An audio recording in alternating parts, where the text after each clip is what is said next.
다 함께 사도신경으로 신앙 고백하심으로 9월 1일 화요일 새벽 예배를 시작하겠습니다.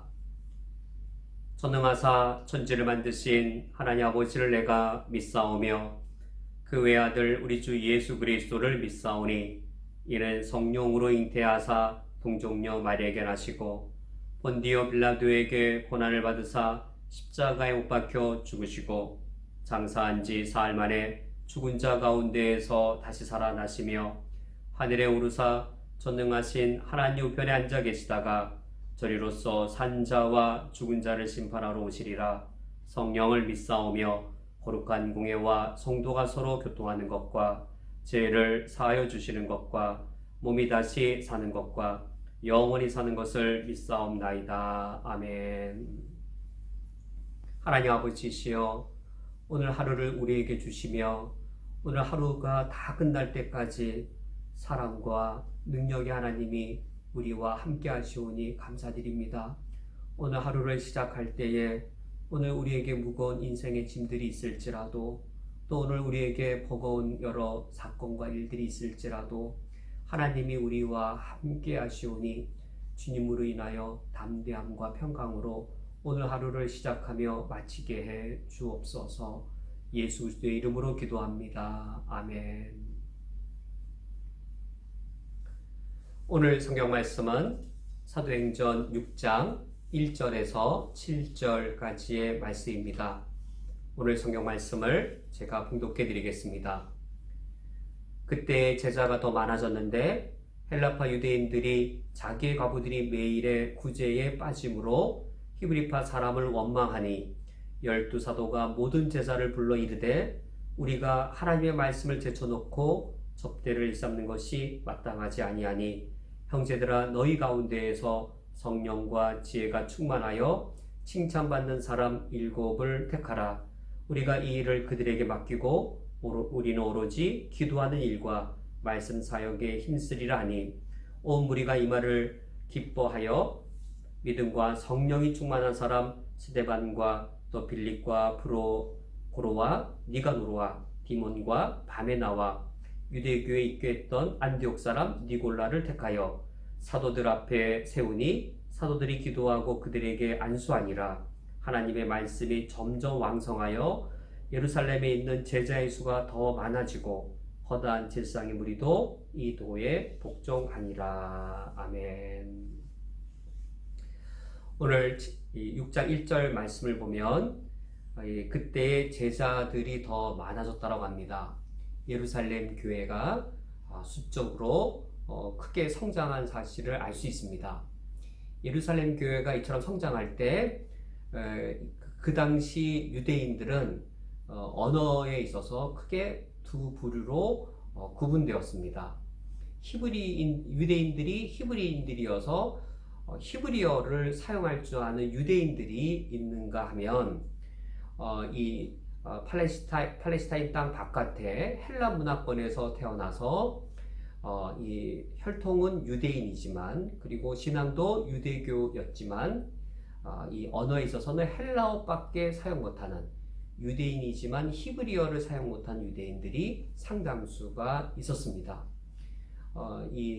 이런 가운데 예루살렘 교회에 히브리어를 할 줄 아는 유대인들의 그룹과 그리고 헬라어를 사용하는 유대인 그룹, 이 둘이 예루살렘 교회의 구성원이었습니다. 이런 가운데 오늘 1절 말씀을 보면 헬라파 유대인들이 자기의 과부들이 매일의 구제에 빠짐으로 히브리파 사람을 원망하니 여기 헬라파 유대인들, 히브리파 사람, 바로 이 헬라파 유대인들이란 히브리어를 사용할 줄 모르고 헬라어를 사용하는 예루살렘 교회의 그리스도인들을 말하고 여기 히브리파 사람은 예루살렘 교회 그리스도인들 중에 히브리어를 사용할 줄 아는 이 그리스도인들을 가리킵니다. 이들 안에 서로 갈등이 있었고 어느 날 보니까 예루살렘 교회의 아주 중요한 사역이 과부에 대한 구제 사역이었는데 히브리파 과부들이 더 많은 구제를 받고 헬라파의 과부들이 히브리파 과부들에 비해 덜 유익을 누리는 일들이 있었습니다. 그리하여 원망이 일어났습니다. 이 문제는 한편으로는 예루살렘 교회 안에 일어난 두 파벌의 문제였습니다. 히브리파 그리고 헬라파. 아름답고 그리고 서로 재물을 함께 공유하고 가장 이상적인 모습을 이루었던 예루살렘 교회가 이 사도행전 6장에 이르게 되면 이와 같이 이제 인간적인 세상적인 모습이 드러나는 것이죠. 그 중에 하나가 이런 파벌의 문제였습니다. 그리고 또 하나는 이 파벌과 연결되어서 공평의 문제가 발생되었습니다. 모든 예루살렘 성도들을 공평하게 대해야 되는데 이제 공평하지 않은 문제가 발생되었습니다. 이런 문제를 예루살렘 교회가 어떻게 해결했는가? 이것이 오늘 성경 말씀이 우리에게 가르쳐주는 귀한 사실입니다.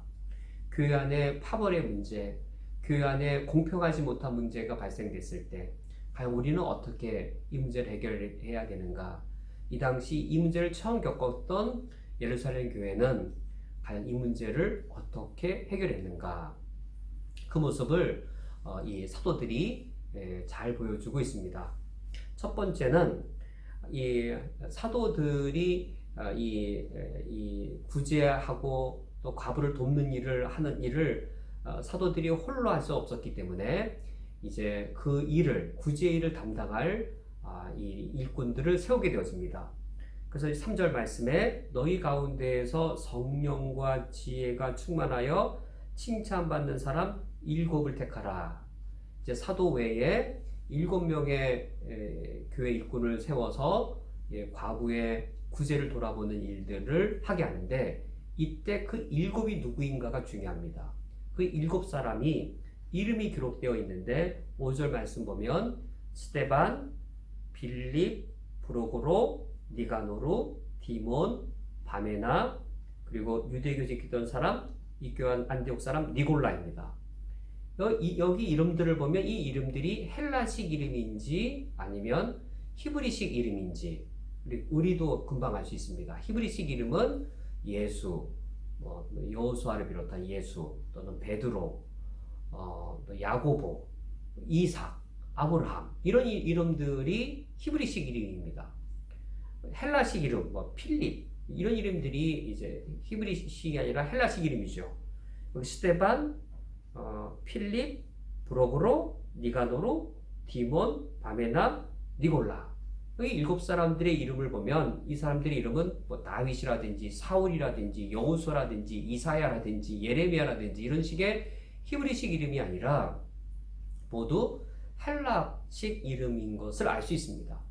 즉 예루살렘 교회의 문제가 헬라파, 히브리파 사이의 어떤 이 파벌의 문제, 그리고 이 파벌 문제가 서로 이제 히브리파가 더 우대를 받는 이 불공평의 문제가 발생했는데 이 문제를 해결하기 위해서 7지사를 전적으로 헬라파 그리스도인들 중에서 7사람을 선출했습니다. 공정의 문제를 해결하기 위함이고 공정의 문제와 더불어 파벌의 문제를 해결하기 위함이었습니다. 예루살렘 교회의 12사도 다 히브리파 그리스도인들이죠. 베드로든 야고보든 다 히브리파 이 사도들입니다. 7사도들을 헬라파 7집사들을 이제 이 헬라파에서 선출해서 파벌과 공정의 문제를 해결하기 위해서 가장 좋은 방안을 택했습니다. 뿐만 아니라 두 번째로 그 7사람이 어떤 사람이냐면 조건이 있습니다. 자격 조건이 있습니다. 가장 이 일을 공평하면서도 파벌 없이 가장 잘할 이 적임자를 선출했는데 그 조건이 3절 말씀에 너희 가운데에서 성령과 지혜가 충만하여 칭찬받는 사람이었습니다. 성령 충만하여 칭찬받는 사람, 지혜가 충만하여 칭찬받는 사람. 성령만 충만해서는 안 되고 하나님 앞에서만 올바라서는 안 되고 사람 앞에서도 칭찬받아야 일꾼의 자격이 되는 것이죠. 근데 성령만 충만하면 되는 게 아니라 지혜가 충만해야 되는 것이죠. 신적인 어떤 은혜, 성령 충만의 신적인 은혜만 필요한 것이 아니라 사람을 돌아봐야 되기 때문에 지혜가 필요한 것이죠. 그래서 이것이 5절 말씀에는 온 무리가 이 말을 기뻐하여 믿음과 성령이 충만한 사람이라고 다시 표현하고 있습니다. 지혜, 성령과 지혜가 충만해 칭찬받는 사람, 믿음과 성령이 충만한 사람. 이 일꾼을 세울 때 예루살렘 교회가 이처럼 하나님 앞에서의 신실한 신앙과 또 사람에게 칭찬받고 사람을 잘 이해하고 사람을 잘 도울 수 있는 지혜가 충만한 사람, 적임자를 선택하여서 이 파벌과 또 이 공정의 문제를 능히 해결할 수 있도록 했습니다. 그리고 세 번째로 그 사람들을 택한 후 6절 말씀을 보면 사도들 앞에 세우니 사도들이 기도하고 그들에게 안수하니라. 세 번째로 여기 안수했다는 말은 사도들이 자신들의 역할과 권한을 일정 부분을 이 7사람에게, 7집사에게 위임했음을 말합니다. 안수란 역할과 책임을 감당할 수 있도록 권한 자체를 넘겨주는 임직의 의미입니다. 임직을 하면서 그 직분을 감당할 수 있도록 이 역할과 권한과 책임을 부여하는 것인데, 지금까지는 사도들이 그것을 다 독점하고 그것을 다 행하였습니다. 그러나 사도들에게 본래 속했던 권한과 역할과 책임을 평신도였던 이 헬라파 그리스도인들, 그러나 성령과 지혜가 충만해서 칭찬받았던 그 7집사에게 사도들이 그것을 나누어 주었습니다. 함께 공유했습니다. 그리하여 이 문제를 해결했습니다.